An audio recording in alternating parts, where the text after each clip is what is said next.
Hello, and welcome to Together as Neighbors, the podcast, the official podcast for the Jimmy for Hyattsville campaign. Today we'll be interviewing Amber Graham, a supporter of the campaign and friend of mine. We will discuss her story and career path, and she'll highlight women who have inspired her throughout her life. After this short podcast, stay connected with us on social media or on the web at jimmyforhyattsville.com. Enjoy!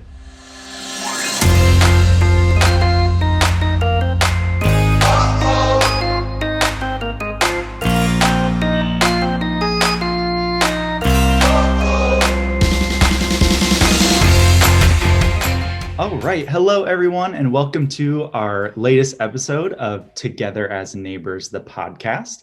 This month, we are highlighting women involved with supporting or who live in Hyattsville with the Jimmy for Hyattsville campaign.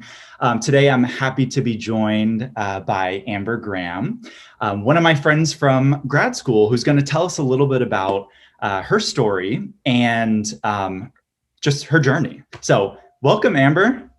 Hi, Jimmy. How are you? I'm doing very well. Thank you. How's life in California? It's sunny. You can never complain about that. So spring fever is like amongst us, but I think, just like everywhere else in the country, we're still in lockdown, still, getting the vaccine process rolling out. And so kind of taking it one day at a time, but overall, very happy with, my situation and counting my blessings every day. So we're doing good.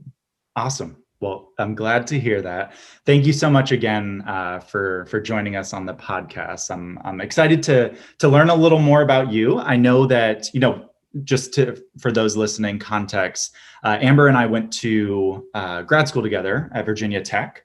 We connected there, but it's been a while now. And I think this pandemic has provided an opportunity to connect with people as well, even though it's not in person. So I'm thankful for you just answering the call and wanting to jump on. Oh my gosh. Yeah, absolutely. Absolutely. I'm excited and it's really good to reconnect. Yep, for sure. So I'm going to jump in just so our listeners can get to know you a little bit more. So I'd love for you to just tell us your story, and that can be answered as narrowly or as broad as you want, but would love to know kind of who you are and who you are. That's all. I don't know. No, that sounds great. So originally I'm from Kalamazoo, Michigan. So that's in Southwest Michigan, which is pretty well known for, a pretty strongly conservative, social area. And so ultimately, most people now know it for Pfizer and the vaccine distribution there. But, I think one of the things that I really loved about Kalamazoo is just the amount of community and appreciation for culture and the arts. So there's a number of different colleges and universities that are there. And so growing up, there was a really large commitment to education and, personal development, human development. My mom was a fifth grade teacher for 38 years. So education is something that's really big in my household. But, ultimately, you have things like local theater, music, and the arts. And it was really just really wonderful to see, so many different ways for people to express themselves and having that celebrated. And I know, that's something where, is really celebrated within your own campaign, right? The idea of being able to bring forward,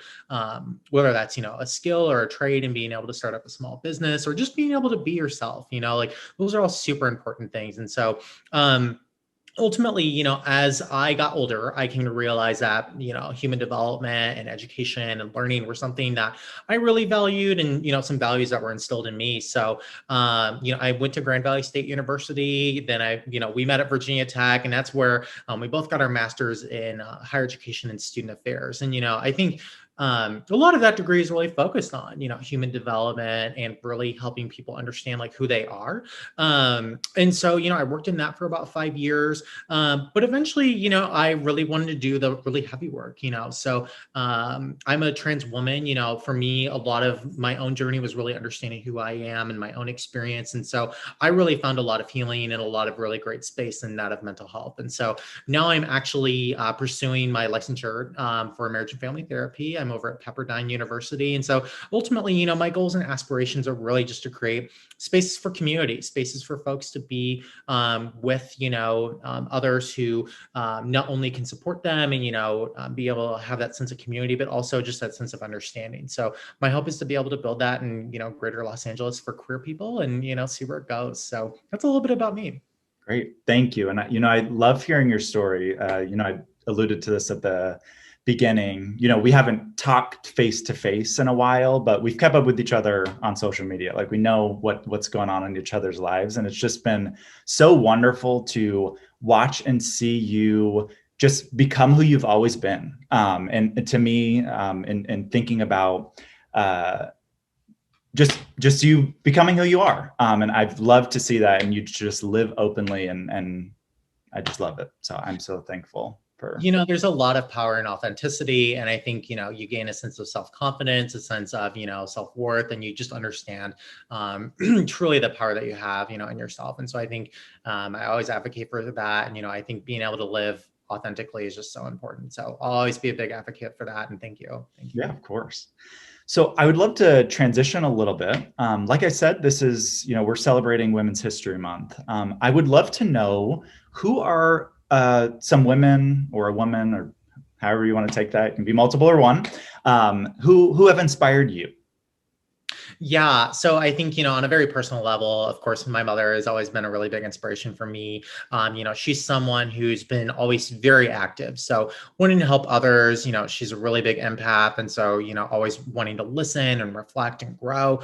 And, you know, she's also someone who's a lifelong learner. And I think that's something that's really important and I really value as well. And so, you know, I think she instilled a lot of those values in me. But I think if I'm thinking kind of like in a larger sense, you know, somebody from kind of a larger societal perspective, you know, or maybe like a public figure, I would think Janet Mock.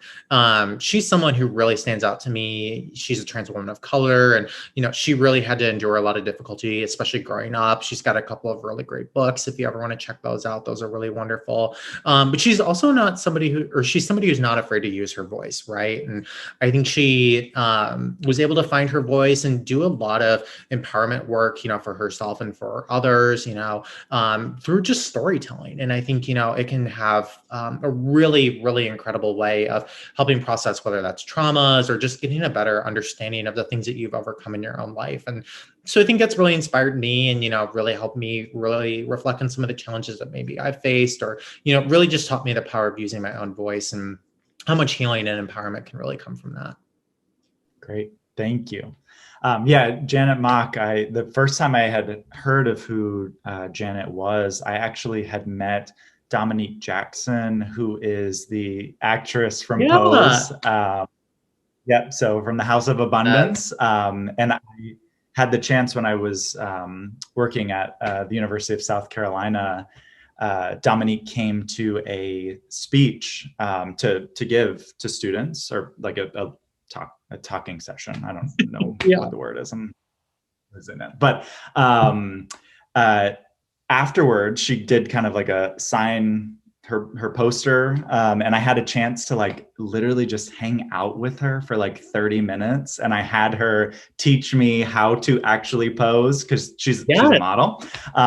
Yeah, so I have a picture of that. But I asked her about books that trans women specifically had written, and she told me about Janet Mock. So I'm gonna have to be sure to read some more. Do you have a specific book by her that you can think of that would be a good starting place? Yeah, so her book, Redefining Realness, is actually a really great place to start. It talks a lot about her story of growing up, you know, in Hawaii. So she's from Hawaii. And so growing up, not only as a Black woman, but then also just within Hawaiian culture and understanding, you know, what was it like to navigate, you know, masculinity, femininity, you know, kind of gender constructs, socioeconomic status, and all sorts of different things. And it's also really great because I think, you know, when it comes to trans issues, I think a lot of folks get really nervous, and not because they don't want to be allies or be helpful, but I think they just don't want to get things wrong. And, you know, ultimately she does a really great job of spelling things out in a really detailed way, you know, that's really true and authentic to her story. And so I think it's a really great place to start to kind of get to know, especially from the narrative of a woman of color, because I think, trans experiences don't exist, as a monolith or as like one. And so I think it's a really great kind of way to start. Ultimately there's some heavy stuff in there, right? But I think ultimately it's very, very real. It's very true to her story. And I think it's really inspiring. So. Cool. Well, thank you. I'll write that down. Redefining realness. All right. So you touched a little bit on your career journey. I'd love for you to just talk a little more in depth. So, last time we saw each other, you were starting a career in student affairs at the university, which is work similar to what I'm doing now at the University of Maryland. Talk to me about this, the transition you made you said it was counseling that you're. So I specifically want to do marriage and family therapy. I really do want to work with youth and adolescents, particularly I think high school age, is a really exciting time, and also a lot of identity developments going on there. And then ultimately, I'm hoping to go private practice one day and being able to work with LGBT people specifically and working through, different difficulties in life. But yeah, so I think what really, I think with a lot of counseling and I think a lot of therapy, a lot of folks reflect back on their own experiences. And so I think for myself, it was something where I wanted to not only give back to a community that has been so wonderful and welcoming and, celebrating me and that of the LGBT community, but also really doing work that I'm passionate about. And so that's really development, in terms of getting to know yourself and being able to live authentically. And so understanding the power of like standing in your own power of who you are. I think being able to do that and being able to kind of do that actualizing process. I want to help others go through that process, whatever that looks like for them. And so ultimately, I want to create a space where folks of multiple identities can kind of come in and be in that space. And I think, what's really great about counseling and therapy is you and the client get to work together to build that space. And I think, sometimes within such structured environments like universities and colleges, it can feel a little bit more like you're prescribed in terms of how you need to go about doing that. And so I think what I'm really looking forward to in the counseling environment is being able to build that with the client in a way that's authentic and true to them, as opposed to maybe something where it's a little bit more structured and a little bit more rigid. And so that's something that's really exciting for me. And again, I think it's the opportunity to also give back to a lot of marginalized communities. And I think that's something that's really exciting to me too. Great. Thank you. And I think, there's a lot of conversations now happening, as there should be, surrounding mental health and therapy and counseling more generally. I know that even the city of Hyattsville currently is talking about how we're supporting some of our first responders when it comes to mental health services. I know that's not necessarily what you are, but I think it's so interconnected, all of those things. Absolutely. I think that there's a lot of things that people are experiencing on a day-to-day basis. The year 2020 was a lot for a lot of folks. 2021 has pretty much felt very similar in a lot of different ways. And so I think, there's going to be a need for a lot of time to take care of ourselves and listen to what our needs are, and being really mindful about, where do we give our energy every single day? And I think, going forward, especially after living in a pandemic world, living in, a time where we're talking about social justice and, making sure that we're taking care of ourselves should be the top priority. And so I think it's good that, we're starting to have those conversations and starting to appreciate just how important that is in our lives. Exactly. Yes. And thank you for that. And thank you for just the work that you're doing. It's so important. And I think specifically the work you're hoping to do with the LGBTQ plus community is so important. So I'm glad you're out there making change. Yeah, thank you. Yes. So one final question I have for you. So just as you said, there's a lot going on in the world right now.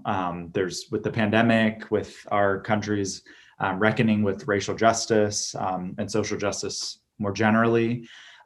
What are things that you are doing to take care of yourself, or things that you're just looking forward to once we're able to be out in the world like we were, even though it might not be the same as exactly what it was last March and before that. But what are some things you're looking forward to?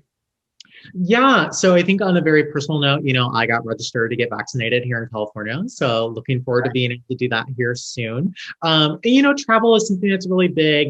I'd love to visit friends. I'd love to visit family. So, I would love to visit Hyattsville. It seems like a really fun area. And so I'd love to make that, a stop along the way as well. Honestly, it's interesting because being in a pandemic, it's hard to see that light at the end of the tunnel. But I do actually have to agree with President Biden when he says, this is a really exciting time. And I do think it is because, as we're coming out of the pandemic, we're going to be able to decide, what things from pre-pandemic do we want to bring over into a post-pandemic life, and what things are we maybe saying, what, this was not working beforehand, like maybe we need to reassess what we're looking at here. And so I think that there's a lot of excitement just due to possibilities. And so I think, trying to keep a sense of like hope and sense of optimism about, where can we go, not just like within our smaller communities, but maybe our larger communities. So I think, on a very personal level, there's some, good things coming my way. And I think just on a larger level, I think that there's, some things that we can be really excited about and take solace in the fact of, we're going to get to have some good and real conversations. And I think there's something to be said, how exciting that can be. For sure. Well, thank you so much.